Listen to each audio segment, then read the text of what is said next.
True crime की जितनी कहानियां होती हैं, जितने ऐसे केसेस होते हैं, इन सभी केसेस में से जो मुझे पर्सनली सबसे ज्यादा अफेक्ट करते हैं या फिर इंटरेस्टिंग लगते हैं, वो होते हैं अनसॉल्व डिसअपियरिंग के केसेस। यानी ऐसे मामले जहां लोग गायब हुए और कुछ इस तरीके से गायब हुए कि ना ही अपने पीछे कोई सुराग छोड़े और ना ही कोई सबूत छोड़कर गए। दुनिया भर में ऐसे लाखों केसेस होंगे जहां लोग अचानक एक रोज गायब हो गए, हवा में जैसे गायब हो गए और फिर कभी नहीं मिले। वो अपने पीछे छोड़ कर गए तो सिर्फ और सिर्फ सवाल और अपना परिवार, जो उनकी राह जिंदगी भर देखता रहा, जो परिवार उन्हें ढूंढने की कोशिश करता रहा लेकिन कामयाब कभी नहीं हो सका। आज की ये जो कहानी है, ये भी एक ऐसी ही लड़की की है जो एक रोज गायब हो गई। शुरुआत में लोगों को ये आम केस लगा, पुलिस को भी ये बिल्कुल नॉर्मल सा केस लगा, लेकिन जैसे जैसे साल बीते वैसे वैसे ये केस न सिर्फ साउथ कोरिया का सबसे बड़ा डिसअपियरेंस केस बना, बल्कि दिल तोड़ देने वाली कहानी भी बन गया। तो आज की ये कहानी है एक लड़की की जो गायब हो गई, एक माँ की जो अपनी बेटी के जाने का गम बर्दाश्त नहीं कर सकी, और एक बेबस पिता की जिसने अपनी पूरी जिंदगी अपनी इस गायब हुई बेटी को ढूंढने में लगा दी, लेकिन बिना किसी जवाब के और बिना अपनी इस बेटी से मिले वो इस दुनिया को छोड़कर चल दिए। चलिए शुरू करते हैं। 28 अगस्त 2024, यानी अभी कुछ महीने पहले की बात है। साउथ कोरिया के प्योंगटेक में एक खतरनाक एक्सीडेंट होता है। पता चलता है कि इस एक्सीडेंट में 71 साल के बुजुर्ग सोंग गिल योंग की मौत हो गई है। देखते ही देखते ये रोड एक्सीडेंट की जो खबर है, ये साउथ कोरिया के नेशनल मीडिया में छा जाती है। पूरा south Korea song Gill Yong नाम के इस बुजुर्ग की बात कर रहा होता है। वजह, सोंग गिल योंग कोई आम शख्स नहीं थे। बीते 25 साल से साउथ कोरिया के हर एक शख्स ने कभी न कभी इनका नाम जरूर सुना था। आधा साउथ कोरिया तो इनसे मिल भी चुका था। हर एक शख्स सोंग गिल योंग के दुख भरे जीवन से वाकिफ था और उनकी मौत का दुख पूरे साउथ कोरिया ने मनाया था। अगर आप सोच रहे हैं कि ये शख्स कोई बड़ा आदमी था, कोई नेता था या सेलिब्रिटी था, तो नहीं, ऐसा नहीं था। सोंग गिल योंग एक आम जंक यानी कि लोहा कबाड़ बेचने वाला शख्स था, जिसने अपनी 25 साल की जिंदगी अपनी 17 साल की गुम हुई बेटी को खोजने में बिता दी। सोंग गिल योंग का परिवार एक छोटा सुखी परिवार था और प्योंगटेक इलाके में रहता था। घर में उनकी 2 होनहार बेटियां थीं और एक खूबसूरत पत्नी थी। उस वक्त सोंग रेस्टोरेंट्स में मीट और नॉनवेज आइटम्स पहुंचाने का काम करते थे। घर में ऐसी कोई फाइनेंशियली दिक्कतें नहीं थी, लेकिन सोंग अपनी बेटियों को उतना ही जेब खर्च दिया करते थे जितना उस वक्त के बच्चों के लिए ठीक हुआ करता था। सोंग की छोटी बेटी हेही, जो स्कूल में काफी पॉपुलर हुआ करती थी, पढ़ाई में बहुत शानदार थी और बहुत होनहार थी। अक्सर अपने पिता से एक्स्ट्रा पॉकेट मनी मांगा करती थी। उसे अक्सर सोंग डांट कर पूछते थे कि एक स्टूडेंट को इतने पैसे की भला क्या ही जरूरत है, लेकिन वो नहीं जानते थे कि उनकी बेटी के ये नाज नखरे वो ज्यादा दिन तक उठा नहीं पाएंगे, क्योंकि एक रोज उनसे वो बेटी छीन ली जाएगी और उनकी जिंदगी हमेशा के लिए बदल जाएगी। तारीख थी 13 फरवरी और साल 1999। सोंग की छोटी बेटी हेही, जो उस वक्त करीब 15-16 साल की थी, वो स्कूल गई हुई थी। स्कूल के बाद उसका दोस्तों के साथ कुछ प्लान था, जिसके बारे में उसने अपने घर वालों को पहले से ही बता रखा था कि वो स्कूल के बाद अपने दोस्तों के साथ जाएगी, थोड़ा पढ़ेगी, थोड़ा खेलेगी और फिर घर लौट आएगी। कायदे से हेही को शाम 7-8 बजे तक घर लौट आना चाहिए था, लेकिन वो उस वक्त तक नहीं लौटी।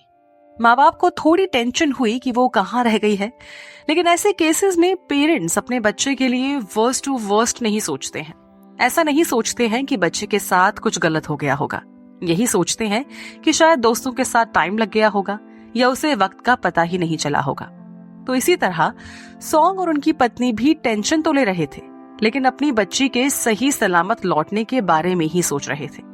सोच रहे थे कि अब लौटेगी तो डांट जरूर पड़ेगी कि इतनी देर कहाँ रह गई।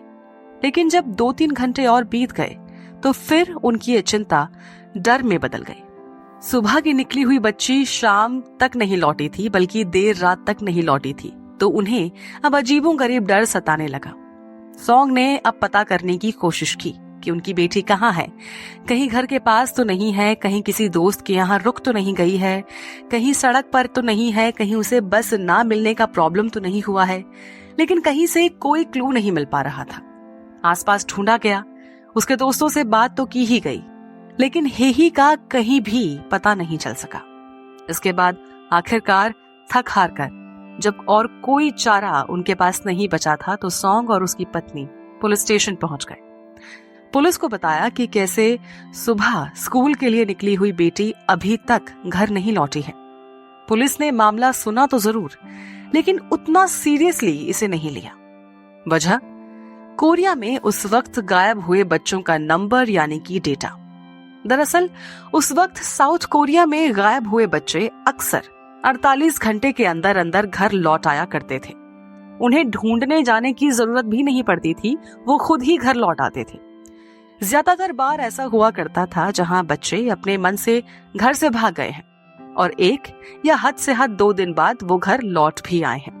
ज्यादातर केसेस इस सिनेरियो में होते थे जहां बच्चे लड़ झगड़ कर घर से निकल गए और फिर जब उनका गुस्सा शांत हुआ तो अपने आप ही घर वापस लौट आए। बहुत ही कम बार ऐसा होता था जहां गुम हुए बच्चे मिल ही नहीं पाते थे। अब सॉन्ग और उनकी पत्नी की शिकायत पुलिस ने सुन तो ली थी, लेकिन ऐसे ही कैजुअली रिएक्ट कर लिया। उन दोनों को भी यही कहा कि देखिए आपकी बेटी कहीं यहाँ वहां चली गई होगी, लड़ झगड़ कर गुस्से में कहीं अपने दोस्त के पास रुक गई होगी, तो वो जल्द ही घर लौट आएगी और वो टेंशन नहीं ले। यानी कि पुलिस इसे भी एक रनअवे केस की तरह ट्रीट कर रही थी। लेकिन सॉन्ग जानते थे कि उनकी बेटी ऐसी नहीं है और वो किसी भी कीमत पर ऐसा कदम नहीं उठा सकती। उन्होंने पुलिस से लगातार गुहार लगाई और इन्हीं सब में करीब 2 दिन निकल गए।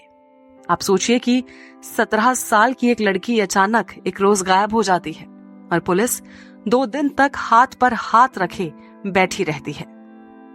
इन 2 दिनों में सॉन्ग और उनकी पत्नी ने अपने एंड से इन्वेस्टिगेशन शुरू की। हर जगह पूछा, स्कूल पूछा, दोस्तों से बात की, जिस रास्ते वो आती थी उस रास्ते को चेक किया, लेकिन हिही का कहीं पता नहीं चला। लेकिन 2 से 3 दिन बाद मामले में ऑफिशियली कार्रवाई शुरू होती है। पुलिस पता लगाती है कि स्कूल के बाद हेही अपने दोस्तों के साथ ही थी और करीब 9:45 बजे घर के लिए निकली थी, जहां से मुश्किल से 15 मिनट लगने थे अपने स्टैंड पर पहुंचने के लिए और फिर स्टैंड से 3 से 4 मिनट की वॉक यानी कि पैदल रास्ता। पुलिस उस बस का पता लगाने में कामयाब रही जिसमें आखिरी बार हेही को देखा गया था, यानी कि जिस बस से वो अपने स्टैंड पर उतरी थी। बस के ड्राइवर ने बताया कि कैसे ठीक 10 बजे हेही को उसने स्टैंड पर छोड़ दिया था। अब तक पुलिस ने जितनी छानबीन की थी उसके हाथ कुछ लग नहीं पाया था, लेकिन बस ड्राइवर के इस बयान से उन्हें एक बड़ा क्लू मिला, क्योंकि ये बस ड्राइवर ही हेही को सही सलामत देखने वाला आखिरी इंसान था। उसने बताया कि हेही के साथ उस स्टैंड पर एक 30-31 साल का गरीब एक आदमी भी उतरा था। ये आदमी या तो कोई शराबी था या फिर इसने बहुत ही ज्यादा शराब पी रखी थी। ड्राइवर ने कहा कि हेही जहां उतरी यानी कि अपने स्टैंड पर, वो इलाका सेफ ही था, तो वो भी बस लेकर आगे निकल गया और उस शराबी की ज्यादा चिंता उसने नहीं की। अब पुलिस ने पहले ही इन्वेस्टिगेट करने में बहुत देर कर दी थी। पूरे 3 दिन बाद उस शराबी को ढूंढने की कोशिश की गई, लेकिन जाहिर है वो नहीं मिला। इकलौती बड़ी लीड जो पुलिस को घर वालों को हेही तक ले जा सकती थी, वो भी गायब हो गई, वो भी वेस्ट हो गई। पुलिस ने इसके बाद आसपास के एरिया में बारीकी से छानबीन की कि क्या पता कोई लाश मिले और बॉडी रिमेन्स मिले, लेकिन ऐसा भी कभी नहीं हुआ। उस वक्त कोरिया की सड़कों पर सीसीटीवी कैमरा वगैरह भी नहीं हुआ करते थे, तो ऐसे में इन्वेस्टिगेशन में और ज्यादा दिक्कतें आ रही थी। सॉन्ग और उसका परिवार हर दिन इंतजार करता कि शायद आज उनकी बेटी दरवाजे से लौट आएगी, शायद आज उन्हें पता चल जाएगा कि उनकी बेटी कहाँ है। वो लोग रोज पुलिस स्टेशन में बैठे रहते, बाकी टाइम अपनी बेटी को ढूंढने की कोशिश करते, लेकिन हेही जैसे उस रात हवा में कहीं गायब हो गई थी। अगले 3-4 साल तक लगातार इन्वेस्टिगेशन चलती रही, लेकिन इस इन्वेस्टिगेशन का कभी कुछ पता नहीं चल सका कि आखिर इस इन्वेस्टिगेशन में क्या हुआ। क्या वाकई किसी पर पुलिस को शक भी था? क्या वाकई कोई ढंग से मेहनत की गई थी हेही को ढूंढने के लिए? क्या एक 15-16 साल की बच्ची जो अपने घर से कुछ ही किलोमीटर की दूरी पर गायब हो गई थी, क्या उसे सही मायनों में तलाश करने की कोशिश की गई? 3-4 साल की इन्वेस्टिगेशन कहाँ चली, कैसे चली, किसने चलाई, किसी को कुछ नहीं पता। पुलिस के साथ साथ उसके घर वाले भी इस दौरान उसकी तलाश करते रहे, लेकिन वो नहीं मिली। अब जब कहीं से कोई लीड, कोई सबूत, सुराग कुछ भी नहीं मिला, तो साल 2004 में पुलिस ने इस केस की इन्वेस्टिगेशन बंद कर दी। सॉन्ग की बड़ी बेटी ने इस दौरान बहुत कुछ सहा। वो न सिर्फ अपनी छोटी बहन खो चुकी थी, बल्कि छोटी बहन के साथ साथ उसने अपने माँ बाप को भी कहीं ना कहीं हमेशा के लिए खो दिया था। सॉन्ग की पत्नी डिप्रेशन में जा चुकी थी, शराब की आदी हो चुकी थी, वो किसी से कोई बात नहीं करती थी। लेकिन इन सब के बावजूद और केस ऑफिशियली बंद होने के बावजूद सॉन्ग और उसकी पत्नी ने हार नहीं मानी। इस दौरान सॉन्ग ने अपने घर के किसी भी फोन नंबर को बदलवाया भी नहीं, इस उम्मीद से कि कभी तो उनकी गुम हुई बेटी उन्हें फोन करेगी और बताएगी कि वो जिंदा है। लेकिन वो दिन कभी नहीं आया। सॉन्ग और उनकी पत्नी अपने इलाके और लगभग पूरे कोरिया में अपनी बेटी को ढूंढने के लिए गाड़ी से निकल पड़े। उन्होंने ये तय किया कि वो अपनी बेटी के बारे में पता लगाकर ही दम लेंगे। उन्होंने अपनी बेटी के नाम के बैनर्स, फ्लायर्स और न जाने क्या क्या बनवाया और पूरे कोरिया में घूम घूम कर उसकी तलाश की।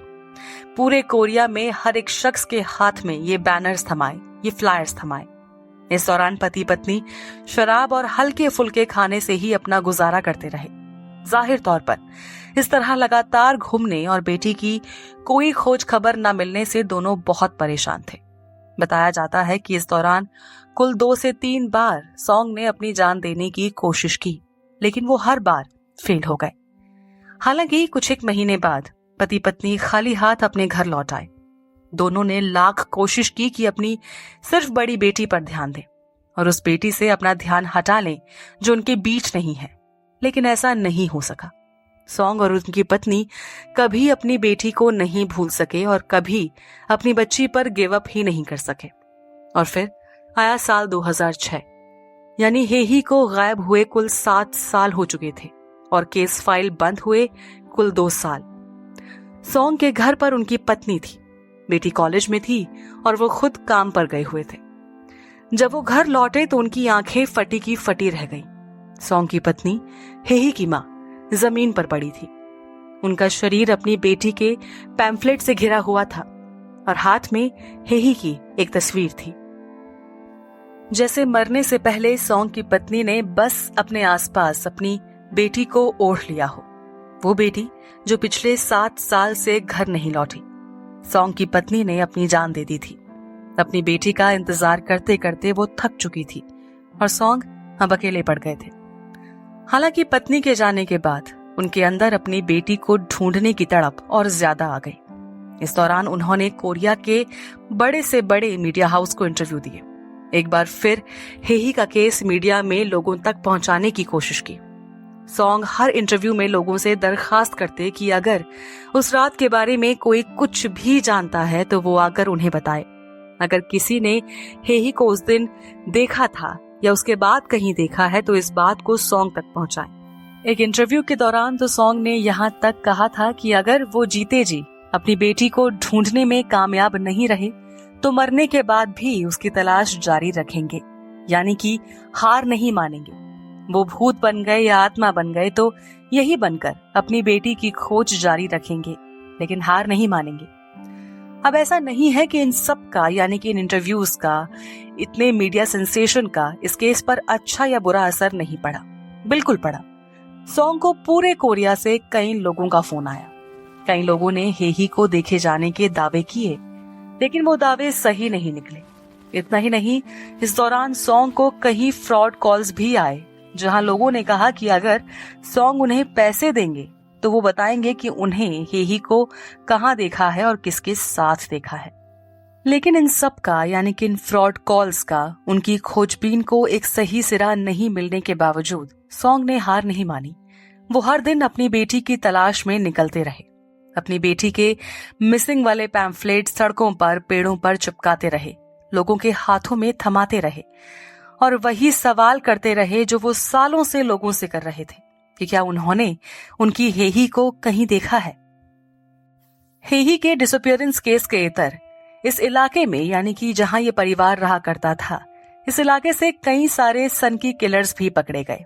एक तो सीरियल किलर भी पकड़ा गया था। कुछ औरतों की हत्याएं हुई थीं जिनका केस सॉल्व करते हुए 2 से 3 अपराधी पकड़े गए थे। उनसे भी हेही को लेकर सवाल जवाब किए गए, लेकिन किसी ने भी हेही के मामले से किसी तरह का कनेक्शन होने से हमेशा ही इनकार किया। उन्होंने सबने मना किया कि हेही के गायब होने से या उसकी मौत से किसी का कोई कनेक्शन नहीं है। सॉन्ग की बड़ी बेटी लगातार अपने पिता से आगे बढ़ जाने के लिए कहती रही, लेकिन सॉन्ग की लाइफ जैसे 13 फरवरी 1999 से आगे बढ़ ही नहीं पा रही थी। सॉन्ग के पास अपने खर्च तक के लिए पैसे नहीं बचते थे, लेकिन वो हर दिन अपनी बेटी के लिए बैनर्स और पैम्फलेट्स बनवाते थे। इस बीच कई लोगों ने उनकी मदद भी करनी शुरू की, जैसे एक फोटोकॉपी वाला शख्स फ्री में उनके लिए बैनर्स बनाता था। एक कॉलेज ग्रुप भी सॉन्ग के लिए फ्री में पैम्फलेट छपवाता था, लेकिन वो रोजाना इतने बैनर छपवाते थे कि इसका खर्च उठाने के लिए वो मजदूरी का काम करने लगे। यहाँ तक कि कभी कभी तो सॉन्ग अपना खून भी डोनेट करते थे, जिससे उनकी थोड़ी बहुत कमाई हो जाती थी। एक बार फिर लंबा वक्त बीता। कोविड का दौर लगभग जा चुका था और सॉन्ग की बड़ी बेटी की शादी हो चुकी थी। एक रोज अपनी बेटी को ढूंढ ढूंढ कर थक चुके सॉन्ग ने एक खतरनाक काम किया। लोग उन्हें पागल समझने लगे थे। उनकी बेटी भी अक्सर उन्हें डांट दिया करती थी कि कम से कम वो उस बेटी के लिए जो जिंदा है उसके लिए जीने की कोशिश करें। तो आखिरकार अपनी छोटी बेटी को भुलाने के लिए, सालों की इस खोज को एंड करने के लिए सॉन्ग ने शराब पीना शुरू किया और अगले 12 दिन तक लगातार शराब पीते रहे। लेकिन अपने बच्चे को ऐसे भला कोई भुला सकता है? 12 दिन बाद एक बार फिर उन्होंने अपनी बेटी की खोज शुरू कर दी, यानी नशा उतरा और एक बार फिर हेही को ढूंढने के लिए वो निकल पड़े। लेकिन ना तो कभी हेही लौटी और ना ही सॉन्ग की इच्छा कि वो जिंदा रहते हुए अपनी बेटी के बारे में सब सच पता लगा पाए, अपनी बेटी को गले लगा पाए, पूरी हो सकी। और कहानी वहीं लौट आई जहां से हमने शुरू की थी। इस साल अगस्त में सॉन्ग की एक्सीडेंट में मौत हो गई। आज हेही को गायब हुए 25 साल हो चुके हैं। 2-3 महीने में तो 26 साल हो जाएंगे। लेकिन आज भी कोई नहीं जानता कि उसके साथ उस रात क्या हुआ था। वो जिंदा भी है कि मर चुकी है, इस बात तक का जवाब किसी के पास नहीं है। लोगों को पता है तो सिर्फ इतना ही कि 13 फरवरी 1999 को सिर्फ एक लड़की गायब नहीं हुई थी। एक परिवार की खुशियां हमेशा के लिए गायब हो गई थी, उनसे रूठ गई थी। एक परिवार हमेशा के लिए शांत हो गया था। 13 फरवरी 1999 की तारीख सॉन्ग के घर से सिर्फ उनकी छोटी बेटी नहीं, बल्कि उनकी पत्नी, उन्हें और उनकी बड़ी बेटी की आधी जिंदगी भी ले गई। इस पूरे केस को लेकर, इस पूरी कहानी को लेकर आप क्या कहेंगे? क्या आपने इससे पहले हेही के गायब होने के केस के बारे में सुना था? क्या आपने इस शख्स के बारे में, सॉन्ग के बारे में कहीं देखा था, पढ़ा था, सुना था? अगर ऐसा है तो जरूर शेयर कीजिए हमसे अपने व्यूज अपने कमेंट्स के थ्रू, और कमेंट सेक्शन में जरूर बताइए कि इससे पहले आपको ऐसे किन केसेस ने फैसिनेट किया है जो डिसअपीयरेंस से जुड़े हुए थे, जो गुमनाम हुए लोगों से जुड़े हुए थे। और सब्सक्राइब करना बिल्कुल न भूलें हमारा चैनल डार्क टेल्स, जहां हम आपके लिए लेकर आते हैं देश और दुनिया की बड़ी से बड़ी क्राइम स्टोरीज।